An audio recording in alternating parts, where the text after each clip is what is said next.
It's been said that luck is the intersection of preparation and opportunity. Welcome to the Australian Hunting Backcountry podcast, where we will focus on all things hunting in the backcountry, not just in Australia, but everywhere that backcountry hunting is possible. My name is Tobias, and if you're a hunter with no backpacking experience, or even an expert, I would like you to join me as we explore gear, places, and technologies, hear lived experiences, different perspectives, and share the passion that people have for a hard-earned backpack hunt. I appreciate you being here with me as I try to increase the knowledge that will bring us better luck in the backcountry.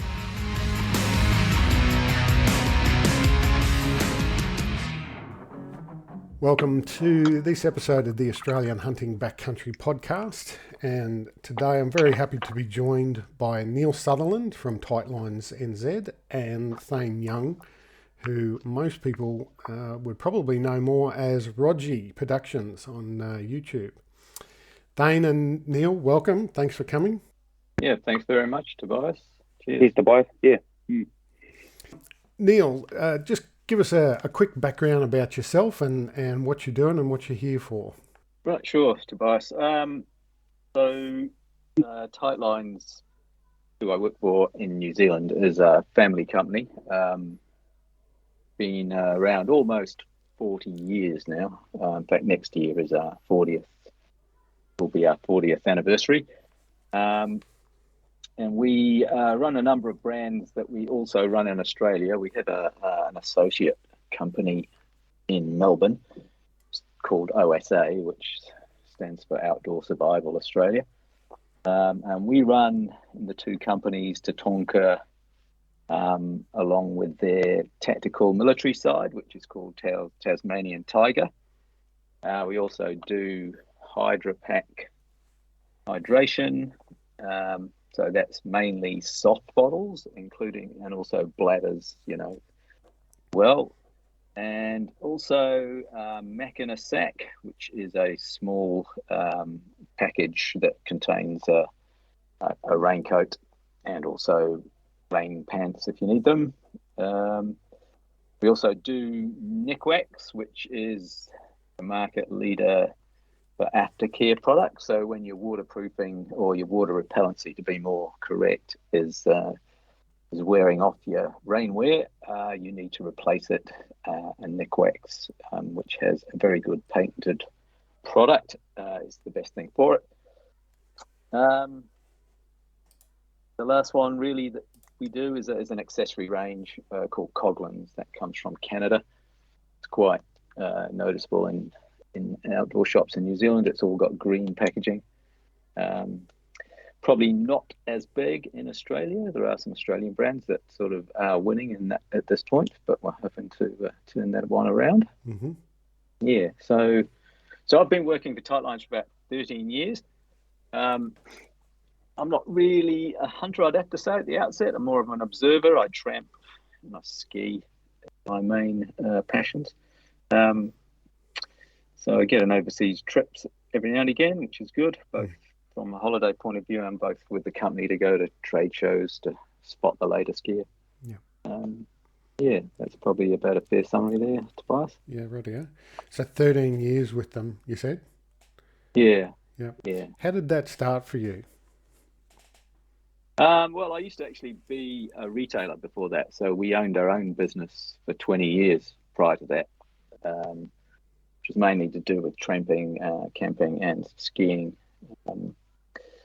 and that was good while it lasted. The kids grew up while we were in our own business. So and we decided just towards the end there that we really needed to make a change because we were sort of chained to the whole thing. Which so we wanted to get weekends back and so on. So decided to look around and work for other people so we could have weekends. Yep.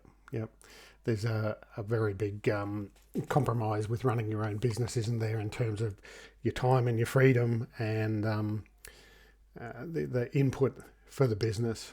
I'm sort of experiencing that myself. I run my own business now and have come from being fully employed in a very secure job to now running my own business. I don't have the freedom, I guess, that I used to, where I could take a weekend off because I was not rostered to work. Now my weekends are kind of taken up partially with trying to catch up on admin or some other sort of managerial duty. Yep. So, yep, that's the way it goes for sure. But in terms of your tramping background too, I think that's still a valuable, even though you said you're not a hunter yourself, it's still a valuable sort of background to have in this in the hunting field, because a lot of the technology that we're seeing in the tramping and hiking, backpacking industries is sort of crossing over into the hunting industry as well. Yeah, for sure. I think, I mean, Tatonka is quite sort of unusual in that it actually makes, designs, manufactures the whole thing in their own factories. Mm-hmm.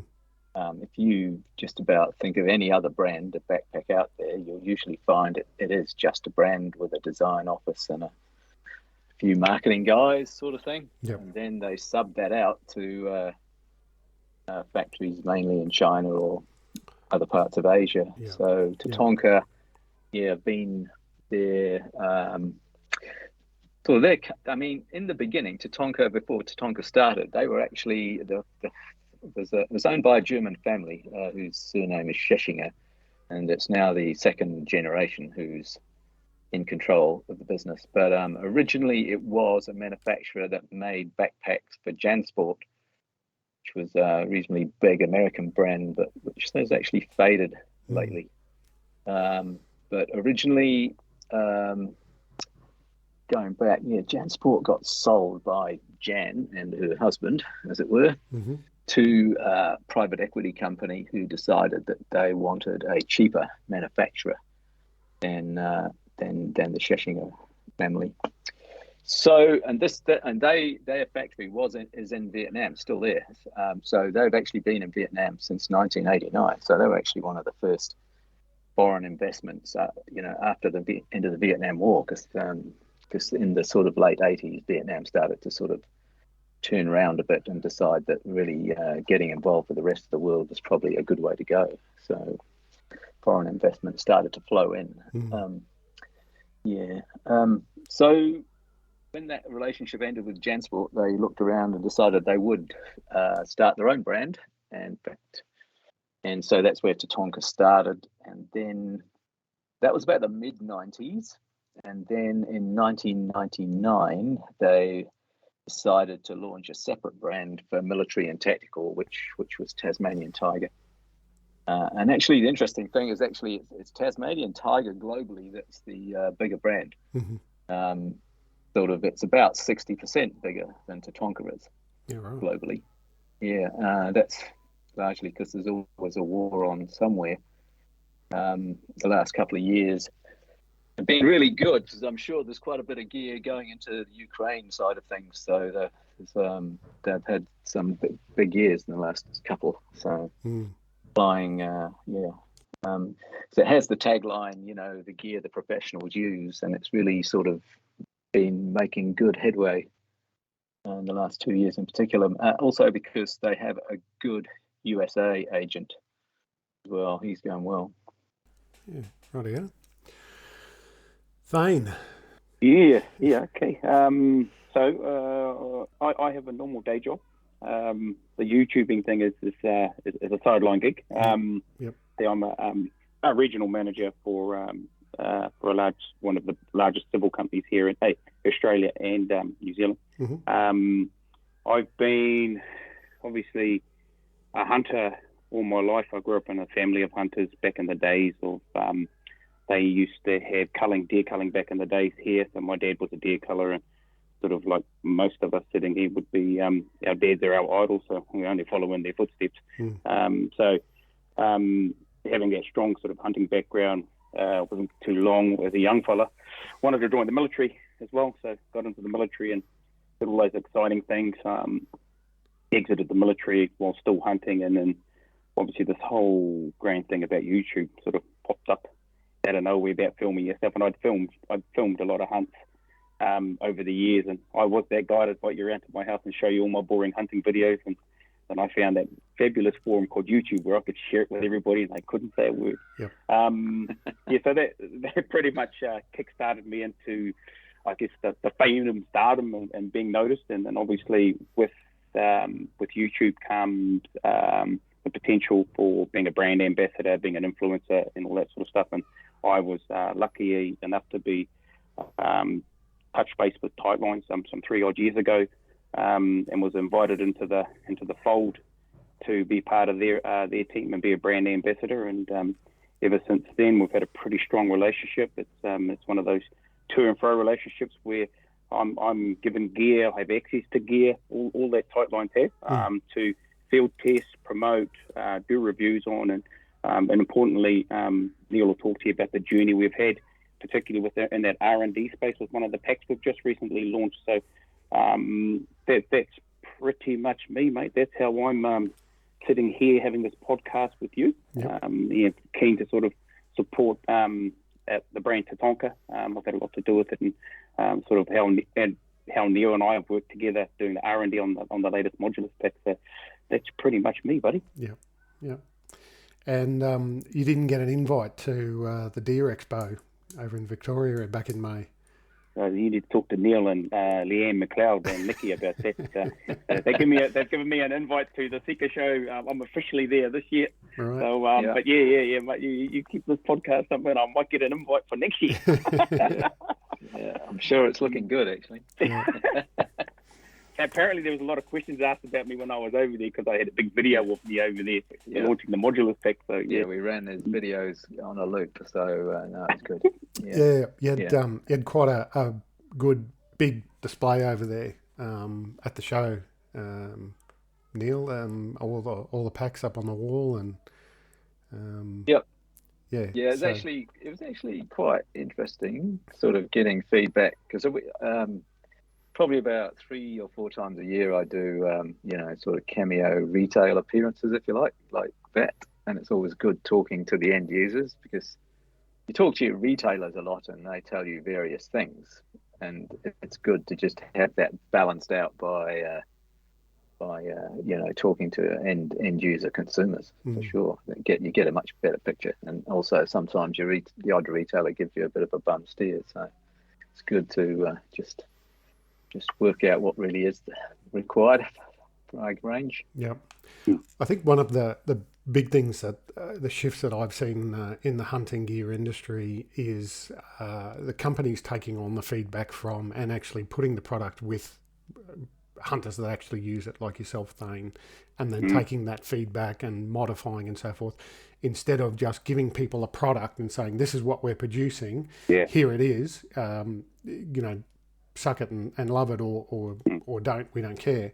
We're seeing that a lot more now, that product development and really taking on customer feedback. So I think Tatonka is, from the packs that I saw there, Tatonka's really put some ground roots type thoughts into the design and development of particularly these new packs as well. I think it's a competitive market too, mate. I think that forces the companies to engage with, like Neil said, the end users, and it's particularly to do with and Neil will talk to you about our development on our journey with the modulus pack. That's definitely been one of those toing and froing and learning, because I've got the thing on 4 days a week, pack training, and I'd come back and talk to him and we would have these discussions and further development. So I definitely think, looking at the other brands out there, the market is so competitive that you have to have the edge, and at the end of the day, it's the user, the buyer at the end. He's the guy that's going to dictate the market, because not just him. If you're talking to his mates or on a podcast or on YouTube, all that sort of stuff. So I think the market's wide open now, and something the companies always look for a little bit of X factor too. Yeah.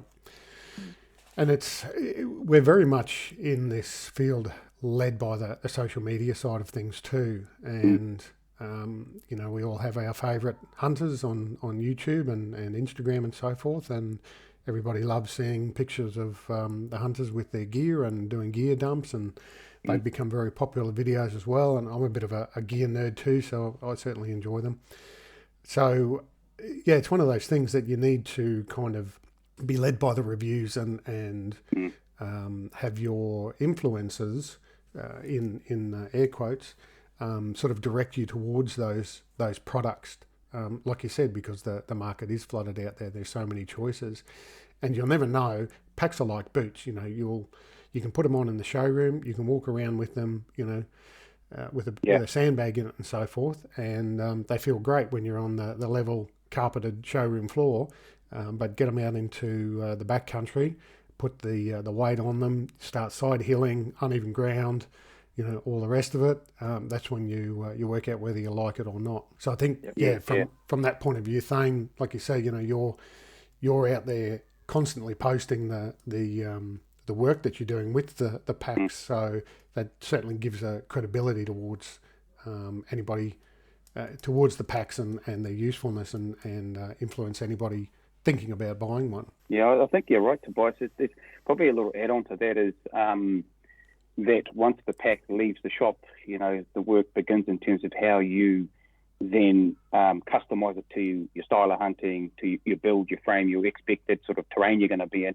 And I think there's a bit of a gap there in terms of, and I know that the guys that do other work for Tatonka and Tightlines, the Doolies, they put out some great videos in terms of how to fit the packs and so forth. So I think it's one of those ones of continuing to always learn about the gear once you've got it, not sort of get it and say that brand ambassador's full of crap and it doesn't fit, you know, because you haven't done your homework. You've just walked out of the shop and expected it to just perform when, unfortunately, the guy it's strapped to is not fit enough to carry it, or hasn't sized it up properly, or strapped it wrong, you know, and they're taking it back into the shop and going, oh, this pack's crap, you know, that Rogee guy's crap too, you know?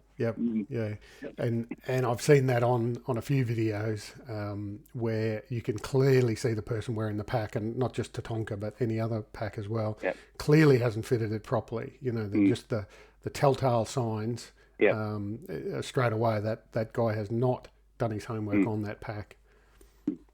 Yeah, it's probably worth mentioning about fitting, because like I'm a short ass, okay, and I can wear a Tatonka X1 harness like on a Bison, or a V2 like is on their lighter packs, and I'm on the very bottom adjustment, but and that works quite well if the load's not big. But once your load gets bigger, you need to go shorter. So in actual fact, our women's packs fit me better, and they also fit skinny teenage boys better, or any skinny guy, essentially, because the hip belt does not come around as far as the guy's one, and also the back length's quite a bit shorter. So I'm about 2 or 3 loops up on the women's one. Also, the shoulder straps are in a little closer, so it's not, you know, usually shorter guys, skinny guys, they don't need the big broad-shouldered German posture, if you like, you know. It's just the women's one, and because of that, the only reason you can tell it's a women's pack looking at it is only a W after the 75 plus 10 litre sizing. There's no other indication that somebody's wearing a women's pack. Yep.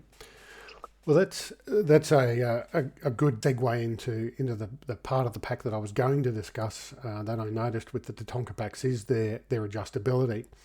I've got a few other packs, had a few packs over the years, and particularly now there's a couple out there on the market that you have to take measurements of your body, and then that has to translate into their fitting guide, and then you have to buy that specific size waist belt and the specific size frame. And so then the problem is, but if you ever want to get rid of the pack or lend it to somebody then who has the same measurements and is going to fit that same frame size has to buy that pack. So you're essentially, in terms of second-hand gear, you're essentially eliminating, you know, a percentage of the market of potential buyers. Sure. Yeah. You know, and I can't take those packs and then put them on my son, who's 14 years old. He's just starting to get into the backpack hunting with me now, and I can't take that pack and put it on him because he's nowhere near the same size that I am. So talk about that part, the adjustability and so forth, a bit more of the Tatonka frame and the design process that went into that. Yep, sure, Tobias. So the Bison, which is a biggest selling pack, it uses what's called the X1 harness. And the X is because the actual aluminium bars are in an X shape. So they're crossing over in the center. And the bottom of the X, if you like, comes out into your hip belt. So this harness does a super job of splitting the weight of the pack between your shoulders and your sort of lower torso hip area. And often we get feedback that somebody buys a bison, once it's all sort of worn in, adjusted properly, they find they can carry more weight than they could in their old packs. I was talking to a young fella in one of my retail customers the other day. He's only about 20. He's just had his first year at university, and he bought a 90-litre bison. Now he's a bit on the skinny side, but he's really tall. And it was kind of it should be okay for him.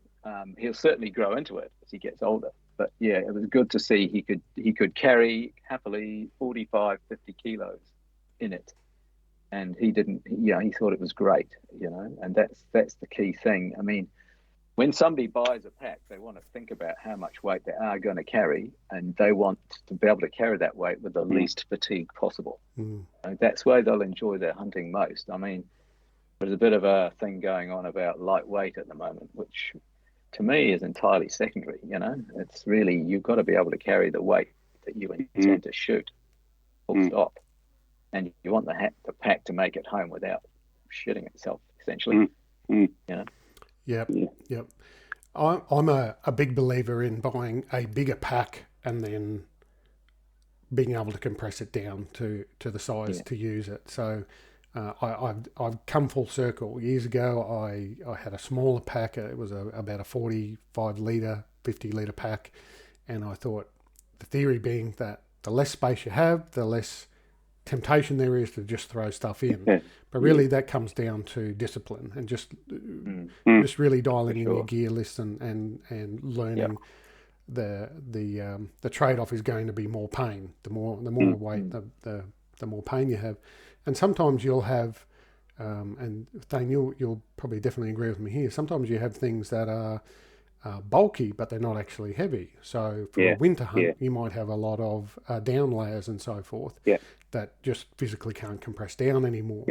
I also take my podcast gear with me. I've got it all. It's all quite small. The stuff that I've got, the recording gear, and I have a hard plastic case that it all goes into, watertight case, so that I can take that away with me.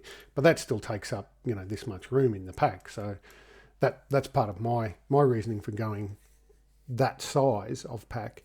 But yeah, for you, Thane, what's your pack that you prefer and why? I guess liken sort of back to my military background. The bigger they were, the more shit they'd throw at us, more ammo we'd have to carry and all that sort of stuff. And I did actually take that straight into hunting, and my first pack out of the military was a 90-litre bison, because I thought, go big or go home, and what I ended up finding is exactly like you said to Bison. I did listen to your podcast, your last one with Jace from LiquidAntler, having a bit of a cry about all that weight you put in there. But I was just filling it up with stuff, that was nice to have rather than you need to have. And, I lost a bit of efficiency there in terms of what I really need out there and what I could sacrifice. But, carting all the camera gear, batteries and stuff like that, it's just, and then now I'm tripod shooting off big rifle tripods, and that's extra kit that I'm having to clip on. And then there's the thing about it is, what goes hand in hand with the harness is balancing your weight out in your pack. So you're not offsetting your pack, because I'll have a rifle on one side, I'll have the tripod on the other side, and then it's balancing the weight within the pack at a vertical stage instead of having it all sitting on your hips, having it close to your back as much as possible. So those are the sort of things that I've took from the military, put into my hunting, and then obviously with the bison pack, obviously now I'm sitting down at a 75-10. I don't have a 90 anymore, and I know that once that bad boy's packed up, I've got enough room to, obviously with the new modulus packs, if I get some venison, it goes onto the back of the meat shelf, and it doesn't compromise my inner pack, so all my stuff stays the same, except for the 5-10 litres of water I dragged up the hill, and which gives me a bit of extra weight to offset with the meat. So the discipline I've had to have over the years in terms of how I pack my pack, what I take in there, and obviously as I picked up sponsors with like First Light, the gears is light, it's durable, it packs down to zero, and the learning a bit more about layers, then we can shrink those sizes, we can only take what we need to take, and so I get a bit of efficiency there. But I think I'm sitting with a 75-10 at the moment for my main pack that I'll do anywhere from a 5 to a overnighter if I need to, and that sort of covers me pretty well, for all the hunts that I do. Any more than that, I think you're just going to end up making a pig of yourself and taking in there way more crap than you need to take in, But yeah, I think I've settled quite nicely now on a 75 plus 10. I don't hit the 10. I pretty sit nicely around the 75 litre mark in terms of getting all my camera gear and all my accessories, shooting accessories as well, my normal sort of camping gear as well. Yep. There's John Barklow from Sitka Gear says, "What if weighs a lot?" And that's where that discipline, like you said, comes down to, is knowing that, if something happens, it would be great to have this, but the reality is it's just extra weight for it's like buying top tier of insurance, isn't it? Like, you may never use it, and have you wasted all that money? Well, maybe, but if you're taking all that gear in, you're the one that's got to carry it as well. So there comes a point of a diminishing return. Yeah, definitely. Yeah, and it's interesting to note, at least in New Zealand anyway, we were selling 375 litres to 290s to 155 litre. But in the last couple of years, it's actually changed just slightly to 375 litres to 390 litres to 155. Yeah, right. Wow. So the big trips down to the South Island, Fiordland for a week or two, sort of thing, there's still the market for the big packs down there. Yeah. Well, that's the thing. In a 3-day trip or a 13-day trip, the only thing that's going to change really is your food. You're not really going to take much more gear. It's the same gear for an overnighter almost as it is for a 3-day or a 13-day. So that extra space just comes in handy for that extra food. So I'm just looking on the website here, where they say the 75 plus 10, where does the plus 10, so the 75 is 75 litres for the main pack, I'm assuming? Main pack, And then where does the plus 10 come into it? It's in the rise of the lid. So the lids are separate in Tatonka Packs. They're not sewn in on the just above your harness. So the whole pack can rise by 10 litres, and you extend the throat that normally you pull tight on and roll up, push down. So you extend that and extend the lid to cover it, basically. And the modulus frame. Now, this is something new recently, isn't it? Yeah, we started that in 2020. So it's taken like 2 to 3 years, mainly because of lockdowns, and both lockdowns in Don't mention New the Zealand C word. Yeah. Then when we were sort of almost out of it in New Zealand, they started having big lockdowns in Vietnam, where the packs are made. Mm-hmm. And they were pretty damn strict ones there. People were getting arrested if they weren't doing as they were told. So we started out with the bison harness essentially, but pretty quickly we actually chopped it down in width because it seemed too wide and less maneuverable by itself. So the first thing that happened was we were running a narrower harness. Luckily, there's actually a third member of our little team who's not here. Just like Rogee's our main tester and hunter, I have another guy called Podgy. Podgy and Rogee is my team here. So Podgy is also a hunter. Yeah. Podgy was also worked in retail and hunting and climbing, actually. But when he was young, you'd never believe it looking at him now, but he used to get up, he used to be able to climb El Capitan in Yosemite National Park. Yeah, right. But he's about Thane's build, but he's carrying a lot more fat, actually, because Thane's quite a muscle man here. Fit guy for his age. So anyway, Podgy also in one of his jobs was actually a canvas tradie for a brand in New Zealand called Cactus, which is the only New Zealand made pack left now. Actually, somebody actually stitches one up to here. Yeah, so he learned his trade there. So every modification we wanted to make with our modulus, he just pulled them apart, recut them, and stitched them back up the way we wanted it. So yeah, and so in the end, once we sort of got him to do all that, we then sent some sketches really back to Tatonka, and they sent us a much flasher version of what we'd cobbled together here. So it was good. So we actually ended up having 3 prototypes that were quite different at the end. So the third one is what we settled on. Probably the major difference besides the width was, like a lot of the modular type packs, when you hook on one of their sacks or bags onto the frame, they basically attach at the bottom of the frame and then tip back to allow the meat bag to be put in the top.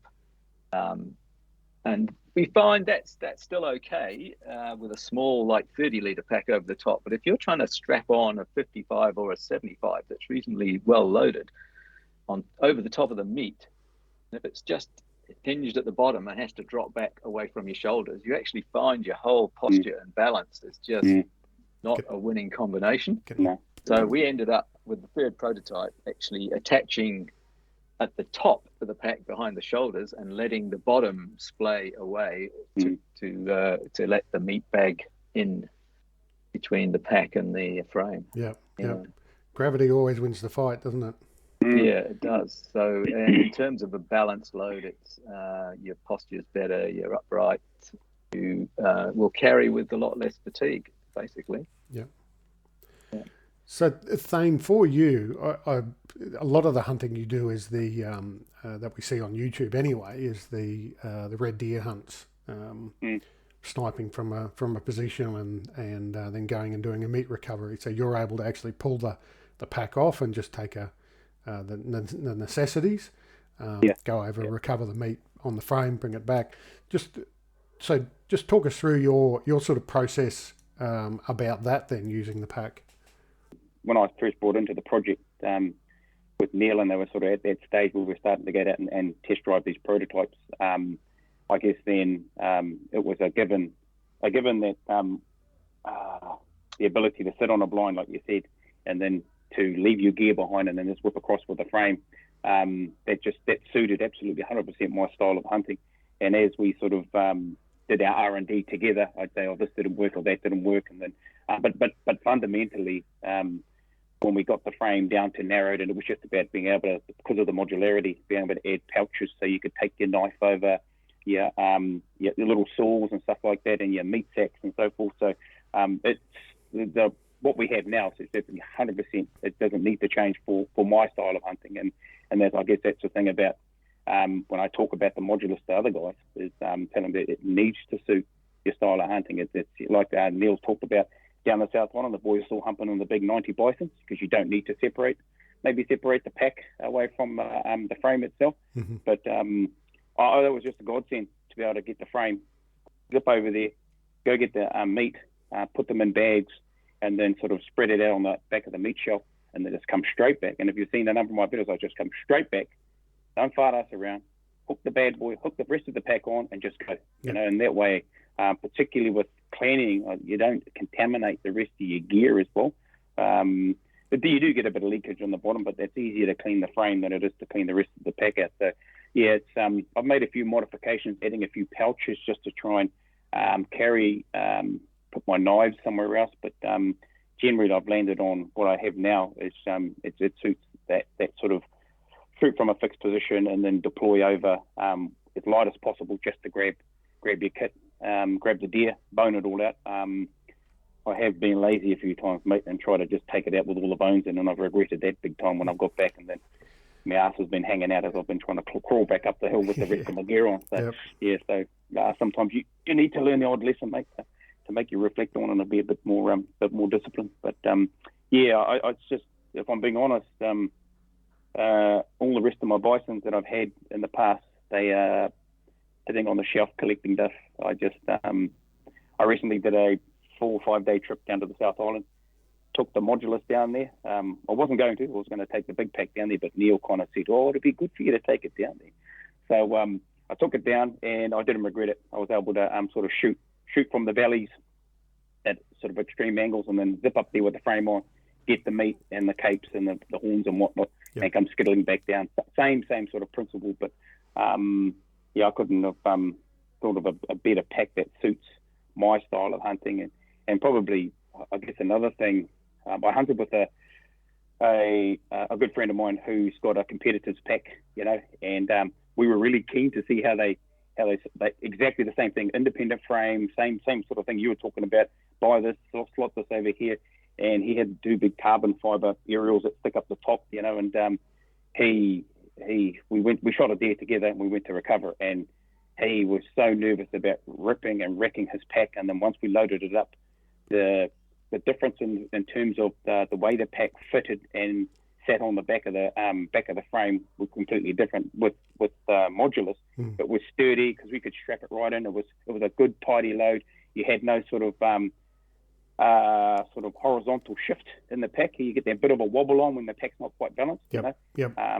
Unfortunately, my mate who shelled out a lot of dollars for this American pack, his pack was all over the place. And of course, I just lined him up and gave him stick the whole time. But I pretty much landed on the perfect pack for certainly my style of hunting. And like I said, a lot of guys here in New Zealand are very particularly getting into long range, do a similar sort of thing. So it's sort of really, it's really attractive to those guys. And then, obviously being out, I'm hunting a lot and sort of really demonstrating that technique of being able to strip your gear down and whip over there quickly and then grab the gear, clip it back on when you get back to camp and skedaddle back out to the car. So it's, not unless Tatonka pulls something out of their asses, that pack suits me to the perfect, the nth degree. Yeah.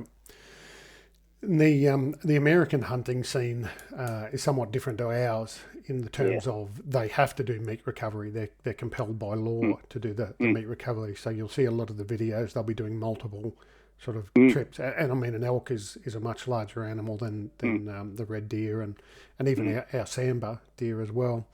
So they can probably break the animal down a little bit more because they know they're going to have to do multiple trips, whereas we're sort of doing, trying to grab as much as we can and then getting out with it. And I know over here there's, the heat plays a big part in that as well, about the ability to actually recover meat and you got to kind of pick your point and say, right, how much meat can I carry in one trip? Because everything, if I'd sit here for too long cutting up this animal, all of it's going to be ruined. So, I've been told, as far as meat carriage goes, that you can get a moose hind quarter in a bison 90, but you won't get one in a bison 75, in case anybody's wondering. If they're heading up to Alaska or wherever. I've seen pictures of how big moose are, and I've seen when I was in America a few years ago, I saw a taxidermied moose, Alaskan moose. And if you can fit one of their back legs in a pack, that's impressive. Well, the 90 is actually a bigger circumference. It's not just length, okay? The 90 isn't that much taller than a 75. It's actually the circumference volume.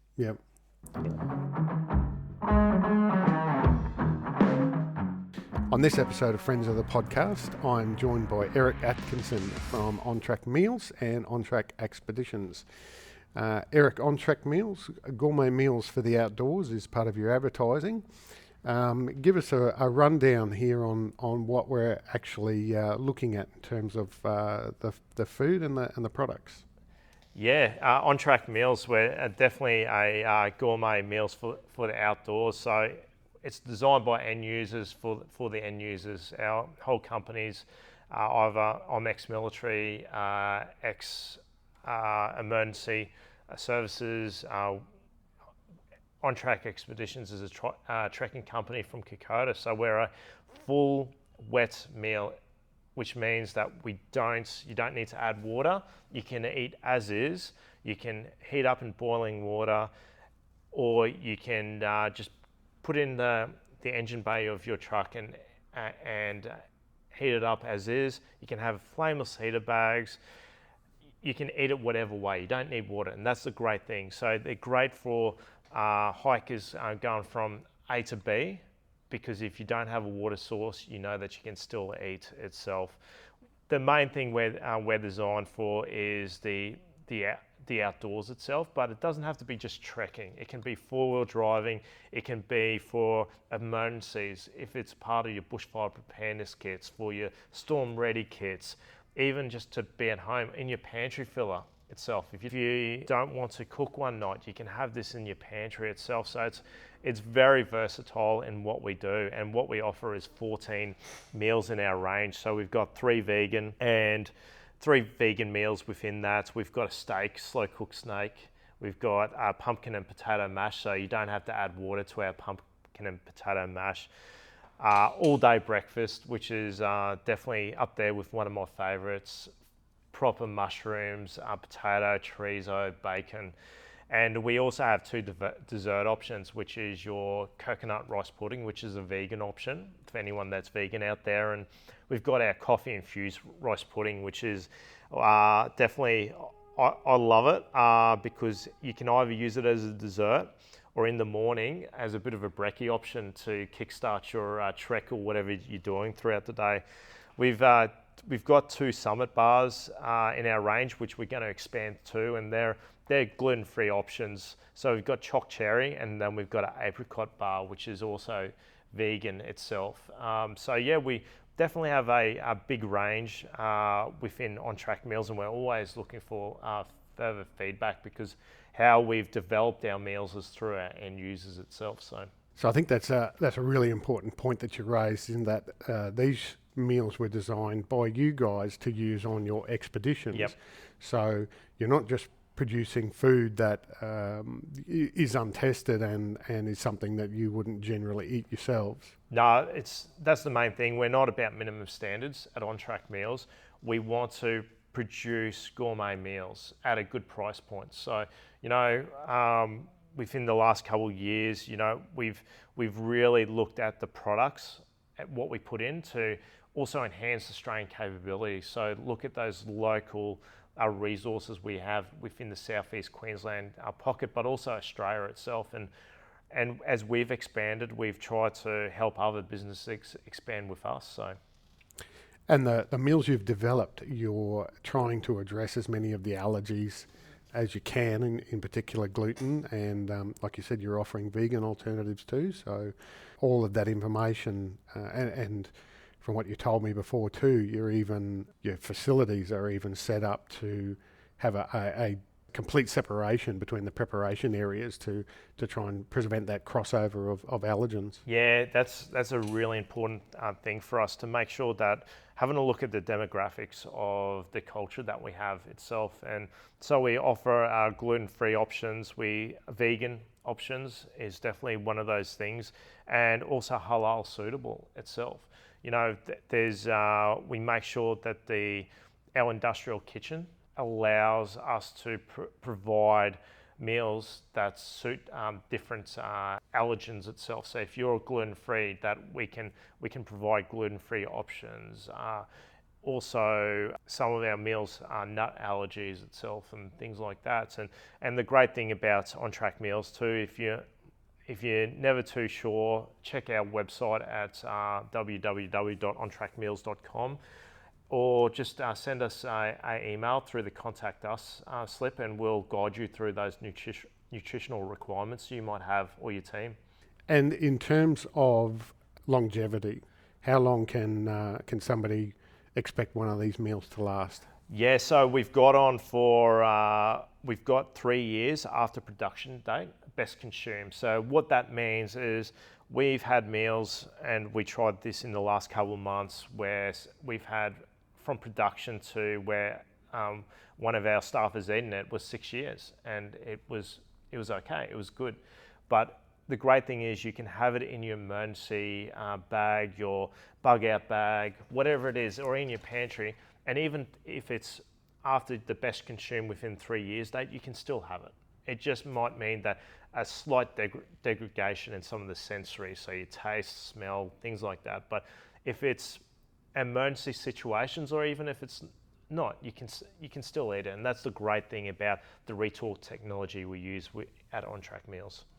You said to me before the slow cooked steak is one of your favourites. Yeah, so for sure. If the steak becomes your favourite and it's at risk of selling out, you could stock up and just put it aside and leave it for a year or more for until your next trip comes up. And yeah, make sure for you've sure. got some.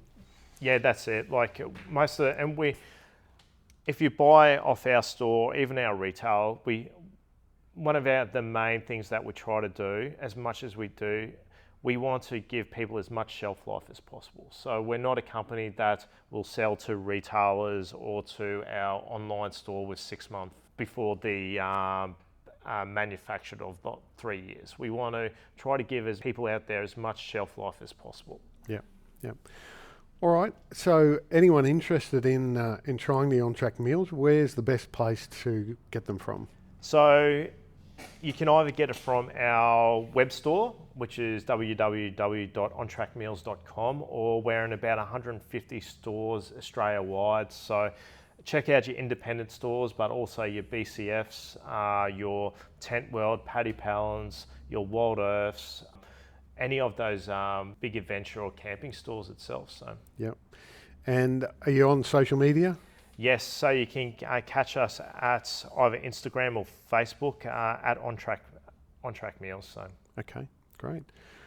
Well, we appreciate you coming on today, Eric. And as I said, all about supporting Australian-made and Australian-owned businesses, and On Track certainly identifies with that. So I look forward to testing them out myself. Cheers. Awesome. Thank you. For anyone interested in trying On Track meals, Eric has kindly offered us 10% off on the web store using the code Backcountry. Please jump on, grab yourself some to try out or take on your next adventure and support an Australian and veteran-owned business. And you mentioned Jason before from LiquidAntler. I see one of the things he has got recently is the dual pack system. Modules. So the modulus must have it might be the 75 or the 55, and then I think he has a 30 litre pack to go on it, so you can hike in with one, have the little one rolled up in your pack, and then set up your camp and day hunt out of your base camp with the 30 litre. Is that something you've run yet, Thane, or are you? And when we were field testing all the packs, that's what I was doing, and then soon after a while, I realised I didn't need to for meat recovery. I wouldn't need to do that, but I did go on a raw hunt where we packed in hard, and then we used the 30s to cruise around and hunt stags on the raw. And that was perfect for that style of hunting. But it's just once again, is it a nice to have, or you got to have? And I think if you're day hunting, hauling in with all your big gear to a campground and then day hunting from there, like scrub hunting and stuff like that. I think running the 75 to cart all your gear in and then running the 30 on it is perfect for that, a perfect combination for that style of hunting. Thane, have you done any hunting in other countries other than New Zealand? Like, I don't count the South Island as another country, so outside of... We do. I've heard that, I've heard that before. I've hunted in...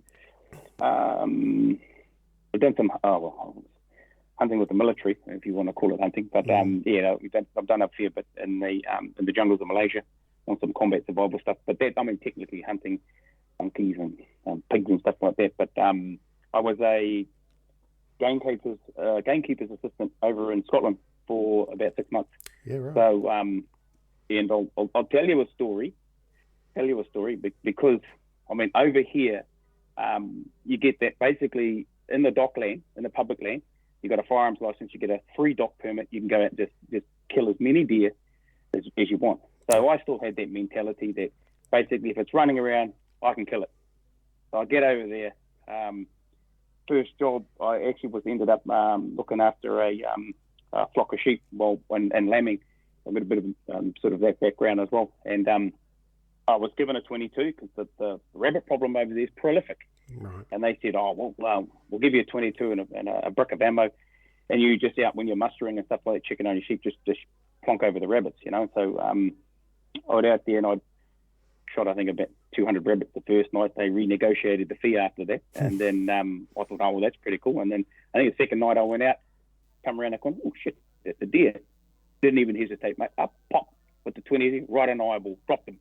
Anyway, it was this funny-looking deer, this little short-ass deer that's smaller than a fallow deer, and it had these funny little straight antlers that went straight up like this. Yep. Looked like sticks, I thought, it was a deformed fallow deer or something. Took it, chucked it on the back of the quad bike, proudly just trundled back down to the farm, come around, and because we worked for an English lord at that stage, and all the Scottish boys, and that was sort of local lads, trundled in there with this, what I thought was a deformed deer. And then they absolutely lost it. They said to me, "You silly Kiwi, we've got to go dump that." Now, why is that? Because that's a $10,000 buck you've just shot. That's a trophy roebuck. And oh, my God. Yeah, so that was my first introduction to shooting deer overseas.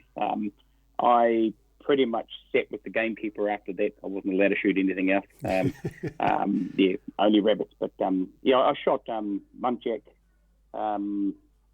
I actually thought that was hare. I shot that by mistake at red deer over there, and so that's really the only places I've hunted a little bit in the jungles of Malaysia and over in Scotland and England as well. So, but you really do need to have a think about where the place you're hunting and the rules that apply.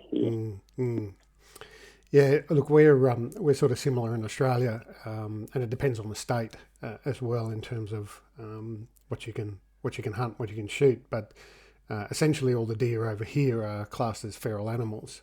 So there's no restriction. It's not like America where, when I went to America, I had to buy a tag for an elk and a tag for a deer and a tag for the pronghorn antelope. And once you shot it, then that was it. Yeah, so here in Queensland, there's no public land hunting. All of our hunting has to be done on private property. In New South Wales and Victoria, we do have public land. In New South Wales, it's sort of managed by a body, and you can apply to go on to a patch of public land for a certain period of time and that sort of thing. And Victoria, it's a lot more open. There's larger. You can hunt in the national park there and so forth.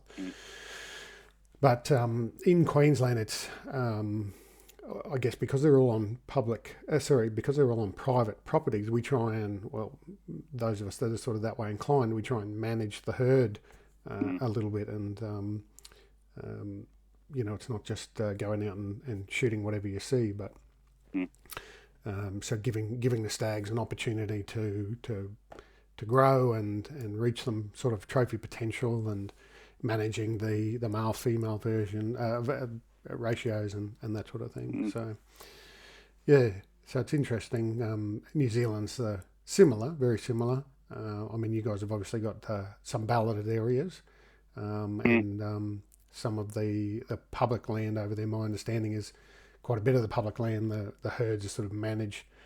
I wouldn't say they're all behind high fences, but they're certainly they're worth money to the landowner more than they are here. No, it's definitely a big percentage of the public land. It's a free for all, other than abiding by the rules set by the Department of Conservation. But anything outside that is just like you got private land, and then you have your safari parks that that are there to grow deer for tourists and clients and stuff like that. But I think really people, and I get a lot of feedback on my YouTube channel, they just can't get over how we can just go out into the scrub and just have a good old blaze up, and shoot animals and just take the back legs off if we've smashed up the shoulders, or just a set of back stakes if she's really no good. It's just, and the same thing for over here. If we don't get those deer numbers down, and you would have heard of this, the Department of Conservation will introduce the green rain, and we'll have 1080 poisoning all our animals, and so we've got to do our bit, as hunters and conservationists as well. So I'm going to say we're very lucky to have the ability that I can drive an hour out of town and I'm into public land, getting animals. So very, very lucky, very, very spoiled, mate. Yeah. Well, similar over here, the in Queensland, for example, the landowners are actually responsible for managing the feral animals and invasive plants and so forth. So if the inspector comes on the property and watches a mob of 100 red deer running up the back, you can guarantee they're going to be coming in with waiving the legislation and so forth. So anything else about the packs and day packs that you want to talk about or mention? We could mention we do have a couple of lighter weight packs coming later in the year. The bison, I guess, weighs in empty, I suppose, around the 3.2, 3.4 kilos, depending on your size. So we've got a model called the Swift.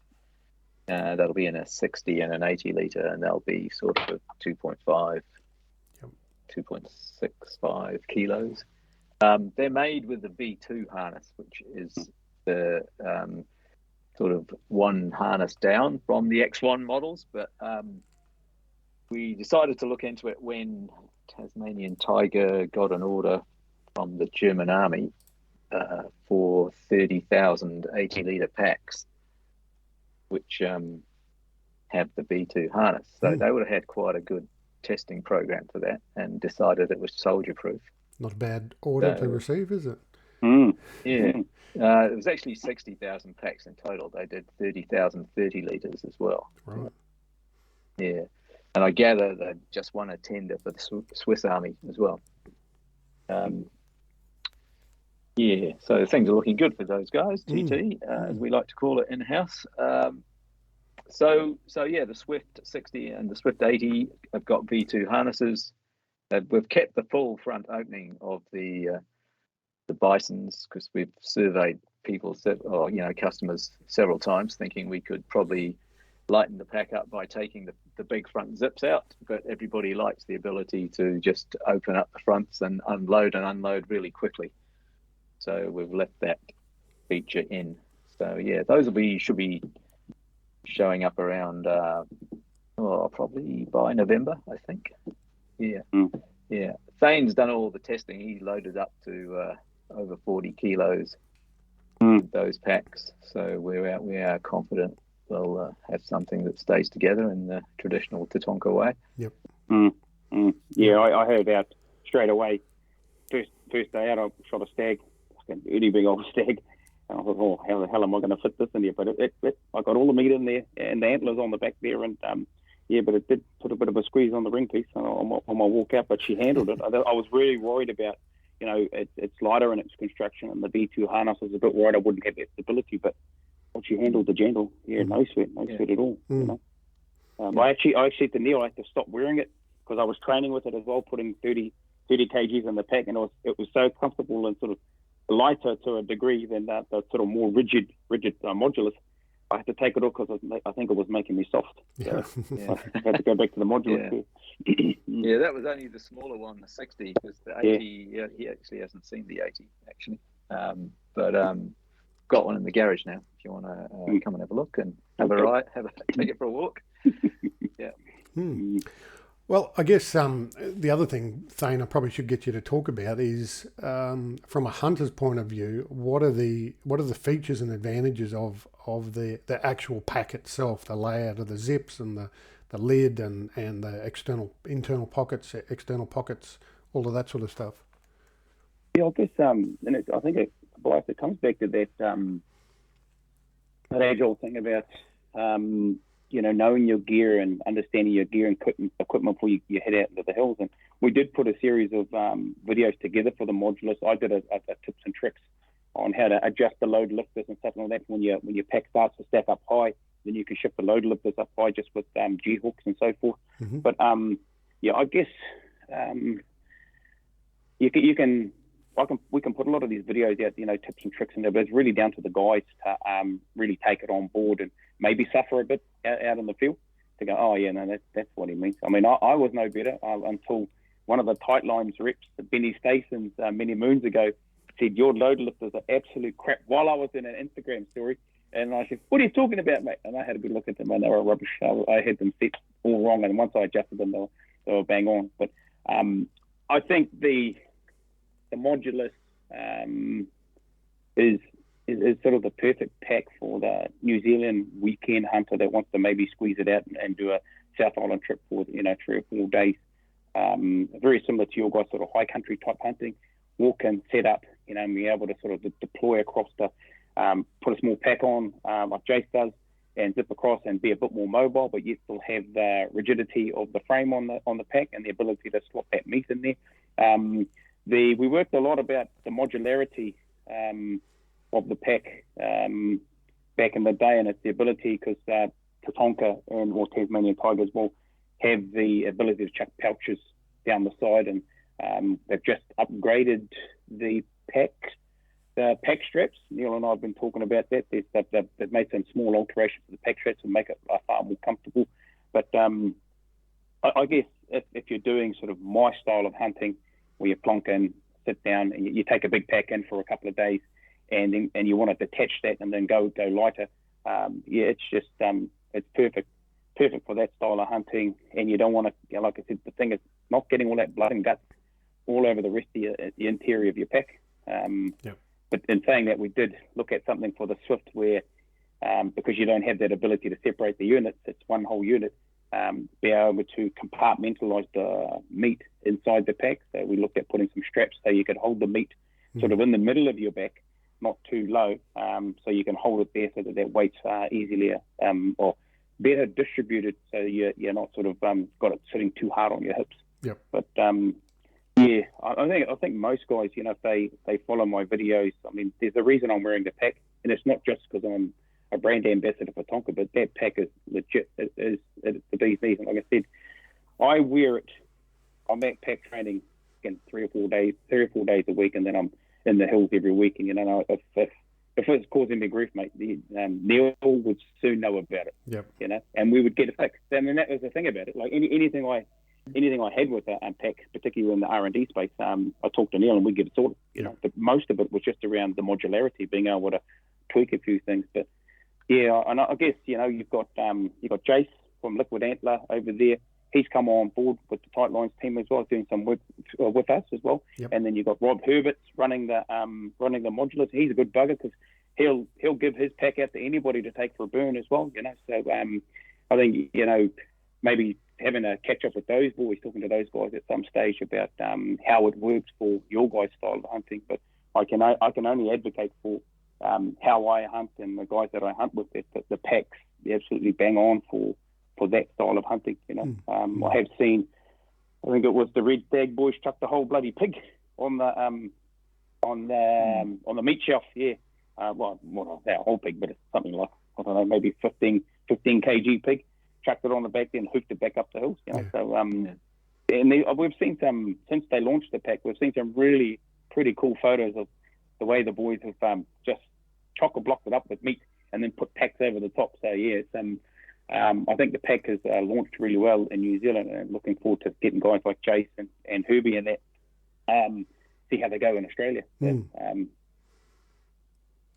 think there's definitely a lot of potential there, because there's a lot of similarities in the hunting styles, in that backpack, and even the day hunting. Like I said, in Queensland we're hunting on private property, so they're generally not that big, so everything can be done from a base camp or out of the back of your ute sort of thing. So you don't need to set up you don't need to carry your camp in and set up and so forth. But then the challenge is getting as much of the meat out as you can. So I think that's sort of where they're going to come into their own. Yeah, I think there's just one thing I sort of add about particularly the modulus and the bisons as well. It's just the durability. Like I took Neil and I showed him my pack, man. I've hammered that pack, mate. I've had maybe 50 deer on the back of the sort of like the final prototype. And I'd take it in and show him, like, it's just, other than a few rub marks. I mean, and we had some concern around the fiberglass rods that run up the side. We were really worried that. But I'm telling you, mate, I've had that loaded at 50 kgs and had antlers strapped to the back and cinched it right up hard. It's just bloody things just don't budge. And I've got to say, it's the strength of the pack is a benefit to us guys as well, because we're most hunters are pretty bloody ruthless on their gear. I'll just chuck it down. That pack is withheld 3 or 4 days with 30 kgs on pack training, and then strip that off and then go into the hill, get it all covered in blood, and then bring it back, wash it, and then start off on Monday again. I've really pushed that particular pack right through its paces, and it's just held up. There's just no damage other than a bit of cosmetic stuff, Yep. I'm just if you want to, and at the price point, I think we should be talking about, but that pack sits way below the big brands, the big American brands and stuff like that, and I know it'll just outlast them, mate, because like I said, not too many people hunt as much as I do. I'm out just about every weekend, but I know that I'm pack training every week, and the pack just absolutely handles it, mate. Absolutely handles it, and most hunters are a bit budget conscious, so they don't want to have to replace the pack, in a couple of years because it's ripped, torn, or the stitching's come apart and stuff like that. But I can vouch for its construction and its strength, mate. I won't say it's bomb-proof because you need to say things like that, but that's pretty bloody hardy, mate. Pretty bloody hardy. Yeah. That's a really good point you raised about the price point there too. Obviously, doing this sort of thing is not cheap, and I'm a big believer in buy once, cry once. If you put the money into quality gear, then there's a certain expectation that comes along with that as well. And everybody's looking for a good deal, and if you can get, you don't need super duper high end gear. Not saying that Tatonka's not that, but you don't need the best of everything to be able to get into this sport. So if you can get yourself a really good pack at a really reasonable price, and it's going to last you 10 years or so, then over the course of that 10 years, it sort of evens out, cost per year. So, like you said before, some of those American packs, by the time you get them over here, pay for the exchange rate and so forth, they're really expensive bits of gear. So I think that's definitely another good selling point for Tatonka is their, I guess, Neil, if I can say that they're really value for money. They're definitely not the lightest packs out there. That's true, and we never will be. I don't think, exactly. Because we've sort of got the reputation for holding together. So and that's more important than being light to us. We just we'll have to. The people who are looking for the ultralight stuff, we won't be in that market. No, but some of those ultralight packs, there's no way that they can do anything near what you're doing with them. Yeah, exactly. Not even close. Yeah, and they might be great if all you want to do is walk in, shoot a deer, and then walk out with the antlers over your shoulder and nothing else. Great, but in terms of functionality and being able to also transfer into because I know myself, I've hunted in America. I want to go back. I want to hunt Alaska. I want to hunt New Zealand. I was supposed to years ago, but what happened there. And so I want these things to be across the board suitable for all of those sort of things. That's a great point and something worth noting, really noting. Tatonka bringing any other of their items into Australia, Neil? I see you've got tents and some other accessories. Is that all available to Australia? Yeah, that's all available. Although at the moment, at this time of the year, there's not much of that sort of product there, either in New Zealand or Australia now. Stocks are a bit low.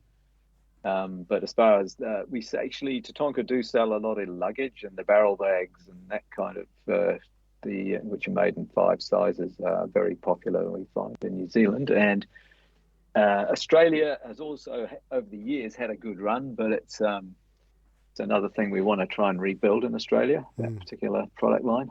Yep. Sorry, mate. I was just going to say, just sort of to dovetail into what Neil raised that point about luggage items. What I also carry, and that it's Tonka branded, is the compartmentalization bags. So they've got those as well, so you can sort of put your meals in there, put your your other bits and pieces, so you can go in there and it's just packs you grab out, and they've got all the dry bags. I mean, I'm pretty much running everything that they can have. They have to offer in terms of compartmentalization, keeping stuff dry. I run those inside my packs as well, and that's it's a good combination because it all works, Yep. All just really packing cubes, yeah. Yeah, right. Yep. Just looking at the tents in particular, one of them sort of caught my eye. The little one man. Yeah. I'm not even going to try and pronounce it. Me neither, mate. I still can't pronounce it. He's got one. Yeah. I got one. I just tell him, my tent, and he sees it, and I go, that's called a Kirk. Yep. The K word. Yep. That the one. K. Yeah, that's the one. Yeah. Kirk. Yeah. It's some town in whichever Norway or wherever it is. They seem to do a bit of that with their tent names. They're named after places. Yeah. Yeah. Yeah. Turkey has been the steady seller. There was a model called the Karuna, which was the two-person version that was a steady seller that was replaced by Gargia 2 and 3. Yep. Also the other one that goes quite well is called Okizba, which is a two-person with a very big extension on the front for your gear. Yep. That sort of seems to hit the spot with a few guys there. They like that idea. Yep. Yeah. And flies too. They do really, really good flies. Yep. Yeah. I run the tarp 4 when I'm taking the leads up. So we just sleep under flies, and then when I'm sitting down on my blind, I'll have a tarp wing 1, which sits over, covers us our shooting position. So silicon nylons, so they only weigh 200 or 300 grams. So, easy to carry. I was looking at those. Yeah, the tarp wings in particular. Yeah. Bloody good. Good. Are they available in Australia as well, Neil? Usually, again, it just might be there isn't stock there just at this particular time. But that's certainly planned to be in stock in Australia. Yep. I think there's an extra larger size coming too. So there's 1 and 2, and there'll be 3 as well. Yeah. Yeah. No, I'm similar thing, Thane. I'm a big fan of having a little lightweight tarp just to carry around with you and set up and hide under. And Jason and I, actually, the first podcast we recorded, we were hiding under my tarp as it was. Yeah, that's right. I heard you. The rain put a pattern off it. Yeah. Raining and then started snowing. So it was interesting. That Kirkja tent. I have a Hilleberg Acto tent. Little one-man one. And one of my criticisms of it is the height from when you're laying down from the end of the tent, and the height over your forehead. Over your face. Yeah. So I see that one there with that little second pole kind of may resolve that issue. Yeah. It is a good shape. We're actually also looking at some tents to do under the Domex brand, our own brand as well, because the one area where Tatonka is missing is in lightweight domes. They tend to stick pretty solidly with the tunnel designs. Yeah. Which, have their place. But if you want something that's really freestanding, a tunnel is not your design you need. So we're looking at trying to complement it really, so we can get both customers instead of just getting one of them. Yeah, that ability in those tents, the Tatonka ones that I'm reading, the ability to have the inner attached to the fly to put it up all in one hit. So if it's raining, snowing, you don't get in, it doesn't get wet before you. I think that's invaluable. Yeah. That is one big selling point for me for the Hilleberg and probably would be for those ones as well. Yeah, it is. Yeah. It makes for very quick pitching, and if you need to, like you say, you can haul the inner out if it's snowing or raining, keep that dry, and pitch and take the fly down afterwards. Yeah. You've mentioned the Domex there. Now the sleeping bags, it seems to be the flagship for the Domex range. Yep. Is that what you're running, Thane? Yep. I've got the full range. So I've got the. I sound greedy. I sound real greedy, but someone's got to feel PC. Yeah, exactly.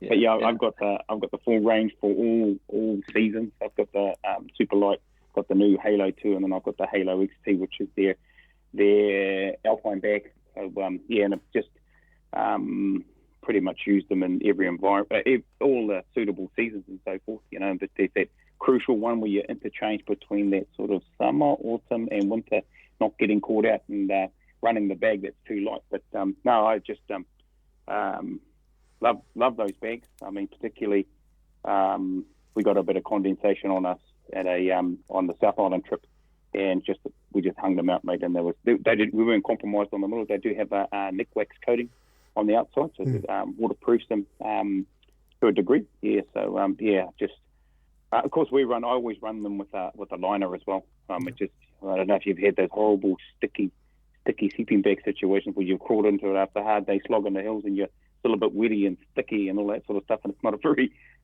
certainly doesn't smell very nice, but I like to keep a liner in there to keep the sleeping bag as pure as possible, and just wash the liner when I get home.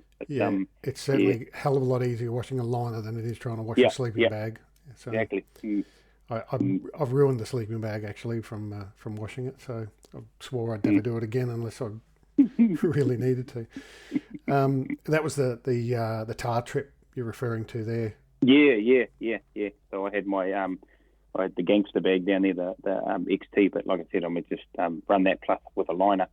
Yeah, I was toasty pie. You actually had to roll that out of a couple of times, but not roll it out too far, roll out into the snow. Yeah. But that's just I've never had a problem with being able to sort of my bags. I've had Domex for a few years now, and they've just been bloody great. Yeah, never been cold. Put it that way. Never been cold. Yeah, it's worth just explaining actually the Nick wax coating, like it coats the down. It was going to be my next question for you, Neil. Yeah, tell me about the down that you use in them. Yeah. Okay. Yeah. So the three bags that Thane's talking about, the three halos, basically Superlight and Halo Plus.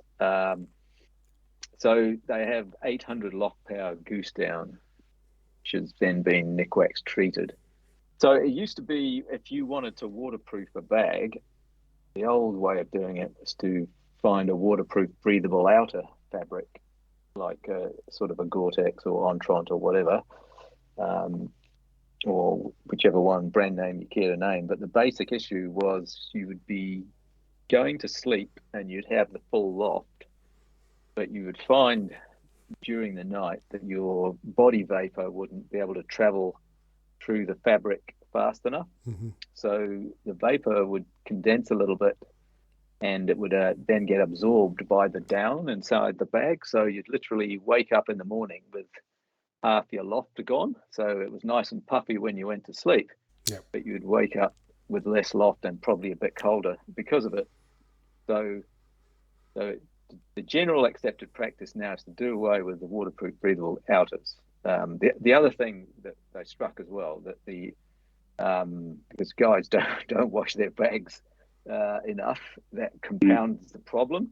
So the down goes manky because it's not getting aired properly, but because the bag isn't breathing properly. So and now globally with all other big brands, they all do it either with what's called hydrophobic down, but Nick wax is the best known of the hydrophobic downs. And it's used by quite a few big brands around the world, like Rab and Thermarest and so on. So that gives you the ability basically to go to bed and wake up with the same amount of loft and not get cold overnight. Yep. Best way. Yep. There's always a debate as well around down versus synthetic, and obviously the argument is that the synthetic, even when it's wet, it doesn't lose the loft, and it apparently is able to shift that that vapor from inside to outside of the bag a lot more than down. So the hydrophobic coating of the down seems to have, I guess, almost, or not resolved it, but certainly significantly narrowed the gap between the functionality of the two. Yeah, it's a much better compromise than the old way of having a waterproof breathable outer shell, that's for sure. Yeah, much more effective. Yeah. I have heard on another podcast that there is now some information coming out that the downside to the hydrophobic down is that it doesn't last as long as untreated down in terms of breakdown over a number of years. Have you heard of anything similar to that? No, to be honest, not yet. No, I mean, it's like I said, you're using it the old way with the waterproof breathable outer. Instead of getting a, normally if you've got down, I would expect the life of a sleeping bag like that to be at least 20 years if it's looked after properly, and even on to 30 years.